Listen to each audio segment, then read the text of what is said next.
Yes, people, welcome back to the vlog. It's been a hot minute since I've picked up the camera and recorded, but I've just had exams and coursework and all sorts of bits and bobs, so I haven't really had the time to film, but I'm back today. I mean, I'm not too sure what the future videos are going to entail now gyms are shut and stuff, but we'll try and make it the best out of it. Yeah, just currently about to have some breakfast. I'm training today at 3:30. It's now 11 o'clock and I haven't eaten anything, and macros are now 240 protein, 500 grams of carbs and 60 fat, so 3,500 calories. So we've got a lot of food to get going today, but I've got a little secret weapon in that I hope is gonna provide some good stuff. I've got some American pancakes. I actually bought like a year ago, but they're still in date, so I haven't opened them. Some protein pancake waffle mix. Gonna give these a go. Got some Walden Farm pancake syrup, and yeah, I'm hoping this will be a nice little concoction for the day. Yeah, that's about it. I better get eating because I've got to eat again at 2 to then train at 3:30. So let me just get on with this meal.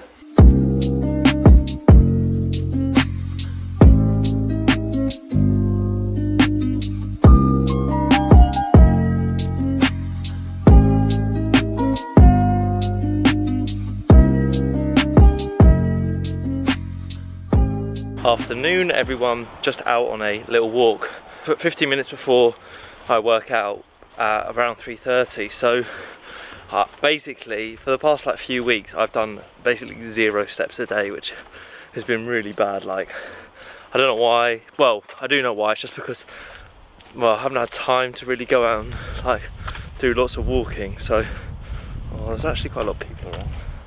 Oh well. Yeah, so I'm just out in a minute doing some steps, because one thing that I've really been having to deal with recently is on leg days I've been getting insane nausea, and it's really affecting my sessions to the point where I have to stop. So I don't know, the rationale behind it is that maybe I'm not digesting food well enough. Like, I feel like I'm just sitting down all day, and then I go and train really hard, and it's kind of like I'm going from one extreme to another. I'm going from sitting down doing bugger all to then effectively going quite hard, and I think that's just causing it. Every single session I'm just feeling so sick, and it's doing my head in really. So I think I'm gonna have to swap. Well, I'm just gonna implement this little walk and hopefully things will get a little bit better. But apart from that, still home training on the same split. I've increased food because I really want to push on that and try and get to probably 225 to 230 pounds. If I can get to there, then that'll put me in a good position for mini cutting around sort of May time. So yeah, I think that's about it really. I don't really have much more to say. So yeah, as I said, food's up, training's decent, PBs across the board, and I'm now spending the next kind of 2 weeks really focusing on this. I think maybe I'll talk about a little bit about some of the goals I have for 2021. I think it's quite important to set goals for yourself, whether they are short term or long term. I think it's good to have a bit of both in your program, just so you've got something to aim for and something that you can really just sort of push on and achieve. So I don't know, I've got a few goals in terms of uni stuff, but obviously this is more of a fitness based channel. So as I said, I want to bulk up to around 225 pounds in a decent body composition. Don't want to get too fat, and then mini cut for sort of 8 weeks, but do quite a short and sharp mini cut and try and lose something like 20 pounds maybe, 8 weeks, and then see a drastic difference in terms of lifting. I don't really have too many goals. I want to bench 120 kilos for reps, and I'd love to hit 200 kilo RDL. The thing is, at home I don't have enough weight, and this week I actually had to strap some 5 kg plates on with some daisy chains, which was a bit, well, it was actually fine to be honest. So yeah, I'll probably just continue that. I don't think I can get too heavy though. So anyway, squat, I don't really know. get my knee better first, maybe fully healed. But I don't know. But yeah, anyway. So I'm just going to finish off this walk. I'll take you through for the leg day. We've got a new hamstring movement in with some daisy chains, which is fantastic actually. It's like a lying leg curl, so I'll show you that. And then the session just follows, really goes the lying hamstring curl, squats, the wall squat, and then it's a glute bridge, and then we do some biceps to finish. So over these next few weeks I really want to focus on still bringing up my chest. I want to bring up my delts more. Hamstrings are a thing that I really need to lacking, and really just getting like more consistent with training abs as well. It was something that I said I was going to do like 3 times a week, and at home I just have neglected it big time. So if I can train abs to a decent standard, I don't know, just get more consistent is a goal that I would love to do. But anyway, my arm's aching. I want to bang out these steps, and then yeah, I'll see you when I'm at the gym. Welcome back to a little voiceover of the video today.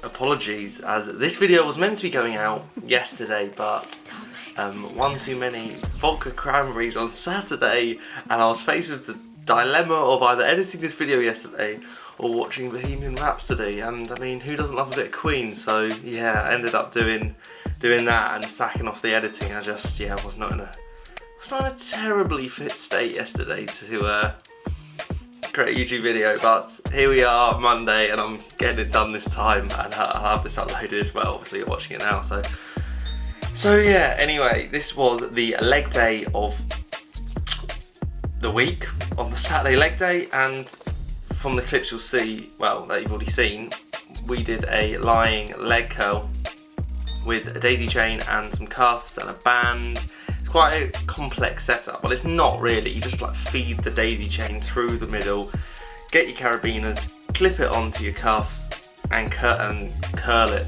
And you can use a band as well, because it actually works quite nicely, because the resistance profile it gets tougher, but as your feet come higher up, the weight actually offsets, so it drops off where the band's actually the strongest, so it makes for quite a nice even resistance profile. So yeah, we put that in. It's a bit of a ball ache to set up, but it's pretty good. And then we move on to squats. Still squatting. At the minute I'm trying to increase the weight by 2.5 kilos every single session, up until the point where I can't do any more, because I'm still trying to rehab this knee. Well, I'm not. I've given up with the rehab, which is bad, because realistically I should be doing something every day on it. But I just can't be asked. Don't care about that. So I'm just squatting. I'm trying to do slow eccentrics. I'm trying to make it nice and controlled. I don't know. I mean, my legs are growing on this. I'm fortunately, I'm kind of blessed. Not blessed. Who do I think I am? I'm not Ronnie Coleman, but I'm blessed in the fact that I don't need to do lots and lots for my legs to grow. They're a stronger body part of mine, genetically stronger. My quads are pretty strong, yeah, but I mean, I've still got weak chest, weak delts, weak dead. So you know, one good thing is that I can build quads doing relatively lighter loads. So here you'll see that I was only doing 110 kilos. I got 13 or 14. I think I got 14 actually, which was like a 2 rep up and a 2.5 kilo up. So yeah, I got that,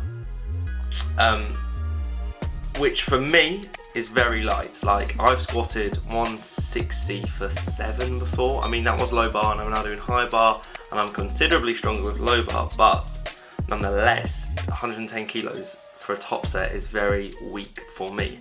So, but I mean, at the end of the day, you can still build muscle doing lighter weights, as long as you're sort of aiming for that threshold of failure or near failure.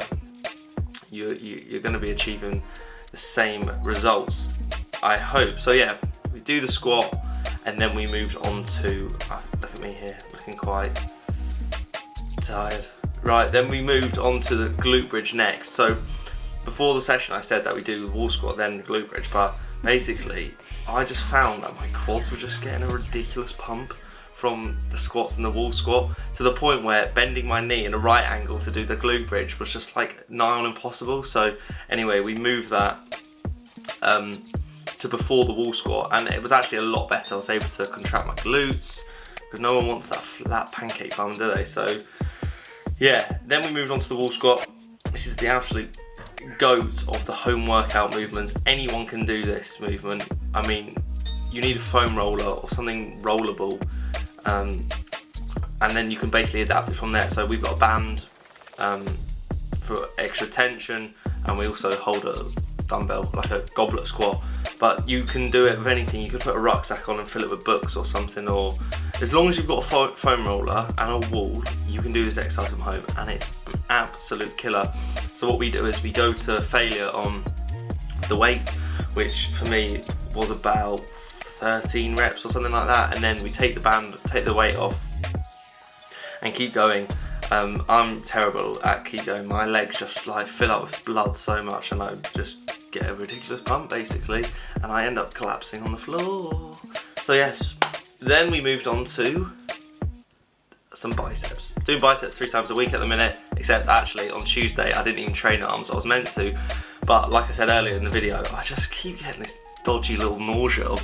Well, I just feel so sick. I was actually walking around Aldi afterwards, and I had to control my breathing because I was walking down the not the crisp aisle, I was walking down the fruit and veg aisle, and I was thinking, I'm gonna be sick in a minute if I'm not careful. So I was just walking around the shops like, deep breath in, deep breath out, and yeah, I wasn't sick. I made it back to the car, I made it home, and I was fine. But yeah, it was a terrible session. I felt horrific. So yeah, anyway, we're doing the other arm now. So yeah, this is actually really nice. The way we're training biceps at the minute is we're trying to train it through its full contractile range. So a lot of people will be doing this anyway, but they won't understand the reason behind it. So the first day we do a bicep curl behind our body. So if you think about on a bench, we lean back, our arms are behind our body, and therefore we are challenging the bicep in its lengthened range. So what that means is it's harder when your arm is fully lengthened, and it gets easier as it contracts to the top, so you're achieving most of the damage in this lengthened range. On our pull day, we train it in the mid-range. So we did an easy bar curl, because I got an easy bar curl this week. So yeah, so we train it in the mid-range on the pull day.